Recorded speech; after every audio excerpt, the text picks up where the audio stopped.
Hi, welcome back. I'm Dr. Patty. I'm Dr. Angela. Welcome back. And today we're going to talk about something that you all may have heard of, a term called leaky gut. And what this is in our digestive system, we have all these cells in our gut. And they're all very close together. And when the gut gets inflamed, what happens is all these cells get kind of puffy, just like if any part of our body gets inflamed, it gets puffy. It's like swollen. Swollen. So then when the cells get swollen or puffy, the little spaces between the cells get bigger and more molecules can pass through. Now, I like to tell my patients that even though our bodies are very complicated and there's a lot of things going on, essentially we are one big tube. And there's only one little layer of cells that separates what's on the outside with what's on the inside. So it would make sense that a lot of our army or immune system is sort of all right there, like really looking to make sure what's coming in, what's happening there. Do we need to attack? Do we need to leave it alone? Like, what's going on? And so when those little spaces get bigger and bigger molecules pass through that normally shouldn't, from food or viruses or whatever it may be, it can cause our immune system to react and either be a little bit too hypervigilant or maybe just not function properly in the right way. Confusion. Yep. So today we want to talk about this thing called leaky gut, and when those molecules go through, it can cause something, autoimmune disease because the immune system is kind of all haywire. Yeah. But keep in mind that just because you have leaky gut doesn't mean you have an autoimmune disease. But we're going to get into a little bit more of that later and down the road. Yep. So to begin, we want to talk a little bit about what are some of the causes of leaky gut. Why might you have some of these puffy cells? Exactly. In your so we can fix it. And so one of the most common things, believe it or not, is stress. Most of us overwork and we're stressed, and that can make it so that the lining of our GI tract breaks down over time. So that's a very common reason that most of us don't address very well. And so just to know about that. What else? And just stress in general can cause inflammation, and it just causes a cascade of events. I just always think about my dad, who is type 2 diabetic, and whenever he's traveling and not stressed out, his blood sugar becomes perfect. It's so fascinating. Even when he's eating the exact same foods. I have patients tell me all the time, like, I can eat certain things here and then I have sickness, and when I go on vacation I can eat the same things and no problem. So we definitely underestimate how stress plays a factor in all of this. Yes. Absolutely. Okay, so then another thing is inflammation. And so there's multiple causes of inflammation. What are some of the things that you think about in terms of? Well, we just mentioned food, so definitely more pro-inflammatory foods, like foods that just generally cause a little bit more inflammation. So fried food, alcohol, gluten, sugar. Caffeine. Gluten is a big one for a lot of people, dairy, and then kind of going along the same, there's certain foods like sugar that even though we can indulge a little bit once in a while, it just isn't a great food for anybody. It's never going to be a health food. Yeah, it's not a health food. It doesn't mean you have to stop it completely unless you want to or are ready. But it's just one of those foods that it's not a food allergen. It's just not good for anyone, really. They're foods that are just kind of pro-inflammatory for all of us. Some of us can get away with it a little bit more than others, but they're not helpful or healthful. But then there's actually food allergens or food intolerances. So things that might be great for you might not be good for someone else. Like somebody might have an asparagus intolerance, something totally random. Yeah. I mean, if you have SIBO, and we'll talk about that later, which is small intestinal bacterial overgrowth, you may be triggered by seemingly healthy vegetables. Absolutely. Or onions or garlic, or which for another person is a great antimicrobial. So it's very individual. So definitely looking at your individual food intolerances, but also very common medications. How many people have taken NSAIDs, ibuprofen, antibiotics, or steroids? If you've ever taken prednisone or a steroid, sometimes certain doctors will just prescribe steroids left and right. Even when you're taking steroids for like allergies and it's like a Flonase, like something in your nose, it actually affects your GI tract. So there's a lot of things we use very commonly. A lot of inhalers contain steroids. And I always explain steroids as sort of like you have a leak in your bathroom, a water leak, and so you can't figure out what's going on really, so you turn off the main. And it really does help the leak in the bathroom, but it kind of shuts everything else down too. Correct. So that's how I sort of look at long-term steroid use. Yeah, we don't want you guys to freak out. You know, we all use these things sometimes, but it's kind of just looking at the frequency, the duration, you know, just having some thoughtfulness before we just like reach for things over and over again, that we work on underlying things, because there's consequences. And so leaky gut is one of the things that can be happening. So back to the inflammation pieces, and so we can have infections as well. So Dr. Patty mentioned the SIBO, small intestine bacterial overgrowth, different types of microbial imbalance. So whether it's in our upper intestine or lower intestine, you know, when there's a little bit of a war going on between all these different bugs, that can cause inflammation locally in the gut lining. And then also just nutrient deficiencies. Absolutely. So, you know, vitamin C comes to mind. That helps to build our collagen and mucous membranes. Aminos and amino acids, the building blocks of proteins. And also just if you are aging or have an illness that's immunocompromising, just your body's ability to absorb these nutrients, causing you to have a nutrient deficiency. Definitely if we're sick, we have different kinds of illnesses, or if we're older, we have different requirements for nutrients. So if we're breaking things down faster than we're repairing things, that could be a way where we end up with a little bit of a leaky gut issue. And also just kind of in between these, the autoimmune stuff in general. So kind of chicken or egg, but having an means autoimmune disease. Yes, thank you. Having an autoimmune disease is something that can lead to leaky gut, but we can also end up with an autoimmune disease if we're prone, if we have leaky gut. So it's kind of chicken or egg with the causes of leaky gut.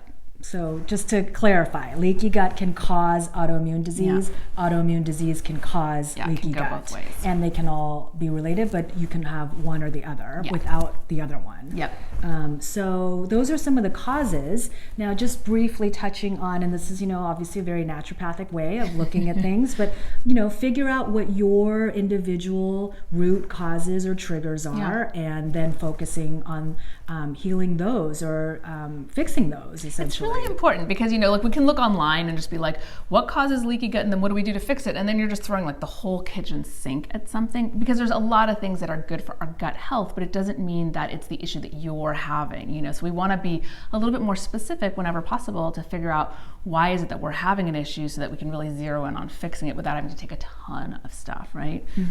So just a couple general things that you can actually look for. We talked about inflammation. There are actual blood markers that you can do through traditional blood work to see how much inflammation there is in the body. You can also do food intolerance or food allergy testing. I think you do a little bit more of that than I do, perhaps. I do a lot of elimination diet with my patients. Looking at the gut as well. So doing stool testing. And breath testing. Breath testing, again, for that SIBO, or even breath testing for H. pylori. And so looking at the health of the gut through your stool and through breath tests. And the stool test, there are traditional stool tests, but just a little heads up that usually a functional medicine doctor or a naturopathic doctor is going to do a bit more of a comprehensive digestive stool analysis. So that's a great way to look at what's going on in the gut. And, you know, something to say about testing. I think testing is wonderful in that it really helps us get specific, but if your finances are really limited, you could also just start with some treatments that are natural and are going to be helpful, you know, across the board for most of us. But it's just that you might have to try a wider gamut of things without testing, where testing can get you in a slightly more narrow zone. But if you don't have the money to test, then it's fine to just treat with some natural things too. Start where you're at and with what's helpful for you. Absolutely. And then as far as, you know, those are some ways to actually look at your individual causes. And they can be, I just want to say, and I think Dr. Angela agrees, that they can be wider than that. So we're kind of looking at inflammation in the gut, but you might have leaky gut because you've got hormonal issues or there's toxicity in your life. And so as naturopathic doctors, we treat the whole person. So you may have leaky gut, but we may be working on your hormonal imbalances or your adrenal dysfunction, as opposed to like, oh, let's just heal the gut or let's just heal inflammation. So it really is about looking at the big picture. And then once you kind of figure out some of your individual causes, you're going to want to obviously correct those, and those can include change in nutrition. Yep, huge. I mean, it's very rare that there is no way that we can just eat anything and not have it affect inflammation in our body. Some of us, again, can get away with some things more than others, but working on what we're eating is always going to be foundation for healing. It's one of the foundational healing principles. So yes, definitely diet is very important. And then in addition to diet, if you do have an autoimmune condition or disease, where the body's immune system is a little confused, making sure to address that alongside actually healing the gut. Yeah, and we're going to go into that even more in some future videos, but some very basic things that we can use to kind of calm the immune system down, kind of talk to our immune systems a little bit, are things like EFAs, things like probiotics, things like vitamin D, vitamin A. Yeah, so and Dr. Angela started to go into treatment, but not first, but you can do this all simultaneously, but remove any of the irritants that are bothering your system. So that can be emotional, that can be digestive, like food irritants, toxicity in your life that's causing irritation, medications, all those things that we talked about. First, take away the triggers. Yeah. And then we want to actually repair and heal. So that repair and heal kind of, there's actually kind of calming and soothing the gut lining and the tissue. Think of the lining of your gut as like the inside of your mouth and how tender that tissue is. So we want to soothe the irritation, and then there's nutrients to actually start to repair and kind of glue everything back together. So you mentioned EFAs, and what else did you just mention? Yeah, so these are things that would be calming down the immune system and calming down inflammation. So things like probiotics, and vitamin A is a good one. Vitamin D is a useful one for calming down the inflammation. There's some herbs as well, things like... So demulcent herbs are like sort of the kind of slimy herbs. So that would be soothing. So it's things like aloe, marshmallow, slippery elm. I like flaxseed tea quite a bit. You can boil flax seeds and just drink the water off of that. Strain the seeds and just drink the tea from the flax seeds. It's an easy one. Yeah, you've mentioned that before, and I've yet to really try that. well. I'm going to have to try that. So those are in the category of demulcents. Yes. Then there's anti-inflammatory as well. So things like most of you guys know about, like turmeric. Some of you will reach for green tea. Licorice, very anti-inflammatory. And then we want to also add maybe some antioxidants like the green tea you mentioned, also very healing. And then resveratrol is another one in addition to the green tea, and then actually repairing or giving your body the building blocks. Many of you may have heard of bone broth. So that's a really good way to give your body those components to build more collagen. Glutamine is also a really good way to help I think of it as sort of spackle, it just kind of helps to heal and soothe also, but kind of rebuild. Collagen is also good. You can do plant-based. Dr. Angela has a video on plant-based collagen for any of you who are, or alternatives to collagen for those who are plant-based. Or if you're not plant-based, you can do actual marine or, animal collagen. Yeah, so MSM is one of those building blocks, helps make more collagen. Lysine and proline amino acids, which you can find vegetarian or vegan sources, and having more zinc and copper and vitamin C, like you had mentioned earlier. Those are all building blocks of collagen. So those are plant-based ways that we can increase our collagen. And then something called NAG too, right? Can you talk a little bit about that? Yeah, that one usually comes a little bit more from shellfish, so that's not typically a vegetarian or vegan source, but it is a really helpful source of a nutrient that can help heal up the gut lining really well. And it's in a lot of the combo formulas. Like there's some wonderful ones from like Designs for Health or Pure Encapsulations or Vital Nutrients. Definitely, I say it all the time, like I like combo products. They're easier, and so you'll often find all of these ingredients in one place. But sometimes depending on what our issue is, like we might have a higher need for MSM or a higher need for licorice, depending on what's going on systemically. So sometimes a combo formula will make sense for you, or sometimes it's one piece of your treatment plan and then you can add on something else. And so, your naturopathic doctor or other integrative doctor can help you decide if you're confused, because there are just so many things and it's like, which thing to choose? There's so many options. But speaking of more options, just two that I do want to add are butyrate and colostrum I use a lot for helping to not only heal leaky gut, but also if there is an autoimmune piece or if someone has autoimmune disease.